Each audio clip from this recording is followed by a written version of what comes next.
बट्टेका ले लो गुलाब का फूल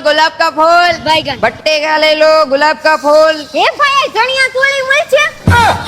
અહીંયા તને આ ચણિયા ચોળી દેખાય છે આ તો માર બેનપણીના લગન છે ને તે મારે ચોલી બુકિંગ કરાવવા છે એટલે તો તમે શ્રી શક્તિ ચોલીમાં જાવ આલ્યો ઉપડો ગાડી સ્ટાર્ટ કર. બેનો તમને એમ હશે કે આ ચોલીનું ભાડું અંદાજે 700-800 હશે પણ આપણે રુચિતા બેનને જ પૂછી લઈ કે આ ચોલીનું ભાડું કેટલું છે આનું ભાડું 399 અને આનું ભાડું 399. ટ્રેડિશનલ અને વેસ્ટર્ન ચોલીમાં તમને સારું એવું કલેક્શન મળી જાય ઈ પણ રીઝનેબલ ભાડામાં 399 થી 3500 ની રેન્જમાં તમને ચોલીનો ખજાનો મળી જાય અને બેનો તમે દશેરા પહેલા 1000 ઉપરના ભાડાનું ચોલીનું બુકિંગ કરાવશો ને તો તમને 15% નું ડિસ્કાઉન્ટ મળશે તમારે કોઈ પણ પ્રસંગમાં સાડી પહેરવાનું થાય ને તો 4-5 હજાર નો ખર્ચો નહીં કરતા 799 ના ભાડાથી સાડી મળી જાય તમારી પાસે હેવી સાડી તો છે પણ બ્લાઉઝ નહીં હોય તો અહીંયા ખાટલી વર્કના બ્લાઉઝ 299 ના ભાડાથી મળી જાય એકવાર અહીંયા આવો કલેક્શન જોવો અને બુકિંગ કરાવો એડ્રેસ અને કોન્ટેક્ટ નંબર ડિસ્પ્લે પર આપી દીધા છે તો એકવાર શ્રી શક્તિ બ્યુટીકની અવશ્ય મુલાકાત લો